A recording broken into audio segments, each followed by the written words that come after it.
என்னடா இன்ட்ரோ வித்தியாசமா இருக்கு அப்படின்னு கேட்காதீங்க. அதே மாதிரி என் வாய்ஸை கொஞ்சம் கஷ்டமா தான் இருக்கும்.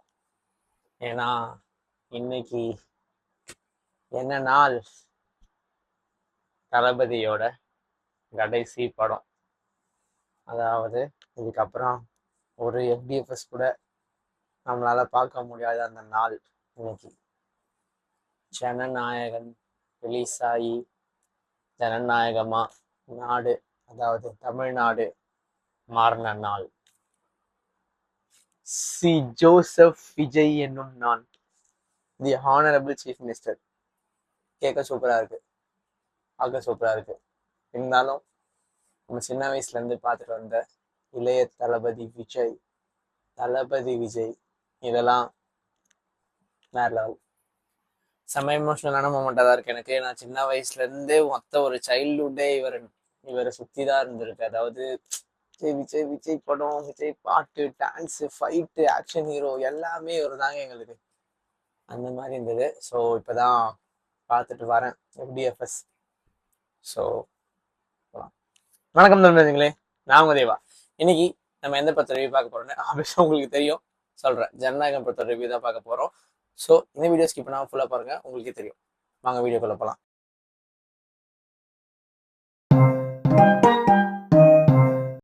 ஃபர்ஸ்ட் ஜனநாயகம். இந்த படம் பார்த்தீங்கன்னா ஒரு பெரிய பெரிய போராட்டத்துக்கு அப்புறம் இப்பதான் ரிலீஸ் ஆயிருக்கு. அந்த போராட்டம் என்னன்னு உலகத்துக்கே தெரியும், நான் திருப்பி சொல்லி டைம் எடுக்க விரும்பல. ஸோ அதை தாண்டி படம் நிறைய பேர் பார்த்துட்டீங்க. இருந்தாலும் பார்க்காதவங்களுக்கு தான் என்னோட ரிவ்யூன்னு சொல்லுவேன். இப்படி பார்த்தவங்களும் பாருங்க, தப்பு கிடையாது. ரிவ்யூ பார்க்கறதுல பார்த்துட்டு நான் எப்பவுமே பார்த்துட்டு தான் படம் பார்த்துட்டு தான் ரிவ்யூ பார்ப்பேன். ஸோ அதனால சொல்றேன். ஸோ ஜனநாயகன் இந்த படத்துல யார் நடிச்சிருக்கா அப்படின்னு நான் சொல்லணுமா உங்களுக்கு? என்னோட அன்பான தளபதி நடிச்சிருக்காரு, இளைய தளபதி விஜய். அதுக்கப்புறம் வந்துட்டு பாபி தியால், பூஜா ஹெக்டே, மமிதா பைஜு, பிரகாஷ் ராஜ், இந்த மாதிரி நிறைய பேர் நடிச்சிருக்காங்க. என்னதான் இவ்வளோ பேர் நடிச்சிருந்தாலும் ஒரே ஒரு பேர், ஒரே ஒரு புகழ் மாதிரி, ஒரே ஒரு ஆளர் நம்பி தான் மொத்த ஜனமும் இந்த படத்தை பார்க்க போனாங்க. ஏன்னா இந்த படம் லீக் ஆகி எல்லாருமே நிறைய பேர், கிட்டத்தட்ட 1.5 கோடி பேர் பார்த்துருக்காங்க. அதை தாண்டியும் இன்னைக்கு டிக்கெட் கிடைக்காம அவ்வளோ கஷ்டப்பட்டு ஒரு எஃப்டிஎஃப்எஸ் பார்த்துருக்கோம்னா, so the one man can this அப்படின்னு சொல்லலாம். ஸோ ஜனநாயகன் இந்த படம் பார்த்தீங்கன்னா பேசிக்கலா பகவந்த் கேசரியோட ரீமேக் தாங்க. எல்லாருக்குமே தெரியும் பகவந்த் கேசரி நேஷனல் அவார்ட் படம். ஸோ படம் அப்படி இருக்குமா இப்படி இருக்குமா, படம் பார்க்காதவங்க ரொம்ப யோசிச்சுட்டு இருந்திருப்பீங்க. ஆக்சுவலாக அது ஒரு நல்ல படம் தான். பட் என்னன்னா நம்மளுக்கு அந்த கல்ச்சர் அடாப்ட் ஆகாதனால அந்த படம் மேபி செட் ஆகாம இருக்கலாம். பட் ஆனால் இந்த படத்தை அடாப்ட் பண்ணி இப்போ இது எடுத்திருக்காங்கன்னு சொல்ல முடியாது. ஏன்னா 90% அதே கதை, அதே சீன்ஸ், அதே டைலாக்ஸ் எல்லாமே ரிப்பீட் பண்ண மாதிரி தான் இருந்தது எனக்கு. நான் ஆல்ரெடி அந்த படம் பார்த்தனால சொல்றேன். பார்க்காதவங்களுக்கு மேபி இந்த படம் ரொம்ப ஃப்ரெஷ்ஷாவே இருக்கும், கண்டிப்பா இருக்கும். ஏன்னா வந்துட்டு ரொம்ப ஒரு உமன் எம்பவர்மெண்ட் சார்ந்த படம் தான் அது. ஸோ அது இதுல இருக்கு. அதை தாண்டி வினோத் இதுல என்ன பண்ணியிருக்காருன்றதான் மேஜரான கான்ஃபிளிக்ட். ஏன்னா அப்படி சொல்றேன்னா கான்ஃபிளிக்ட்னு, இந்த படத்தை வந்துட்டு ரொம்ப ஹை டெக்னாலஜி, அதை தாண்டி வந்துட்டு ரொம்ப ரொம்ப ஒரு பெரிய விஷயத்த வந்து சொல்ல கடமைப்பட்டிருக்காரு நம்மளோட வினோத் சார். ஆனா வந்துட்டு அது வந்துட்டு கரெக்டா போய் உட்காந்துச்சான்னு கேட்டிங்கன்னா கொஞ்சம் டவுட்ஃபுல்லா தான் ஆயிடுச்சு. ஏன்னா வந்துட்டு கொஞ்சம் எல்லாருமே கடைசி படம்னா எப்படி எதிர்பார்த்திருப்பாங்கன்றது அதை வந்து இங்க மிஸ் ஆன மாதிரி தான் இருந்தது. ரொம்ப இன்ஃப்ளூயன்ஸ், அதாவது ரொம்ப அந்த சோஷியல் மெசேஜஸ் அதெல்லாம் வந்து ரொம்ப திணிச்சு விட்ட மாதிரி தான் இருந்தது. ஏன்னா ஒரு மாதிரி பகவந்த் கேசரி ஒரு ஸ்டைல முடிஞ்சிடும். இது வந்து அந்த ஸ்டைல்லயே போயிட்டு டக்குன்னு ரொம்ப சீரியஸான மேட்டர் உள்ள போயிட்டு திருப்பி அதே மாதிரி வந்து முடிஞ்சது.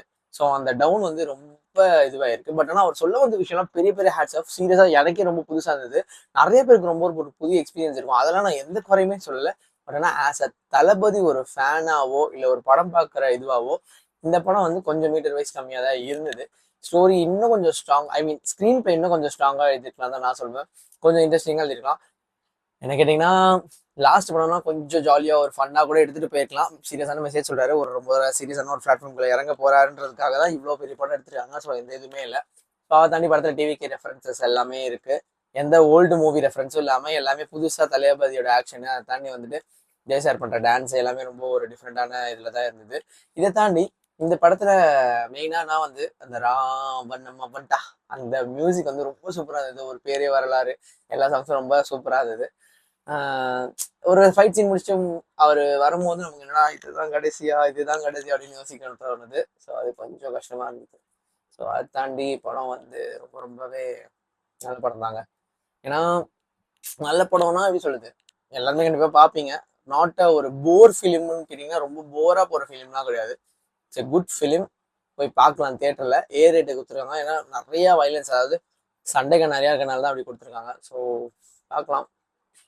அது தாண்டி இந்த படத்தில் நான் பெருசாக ரிவ்யூ சொல்கிறதுக்கு எதுவும் இல்லை. ஏன்னா இது ஒரு ரீமேக் படம்ன்ற ஒரே ஒரு காரணத்தினால என்னால் பெருசாக ரிவ்யூ கொடுக்க முடியல. ஃபுல் அண்ட் ஃபுல் வந்து இதில் தான் வந்து நம்ம ஒரு லாஸ்ட் படமாக நம்ம பார்க்கணும்னு தெரியும்னா கண்டிப்பாக கிடையாது.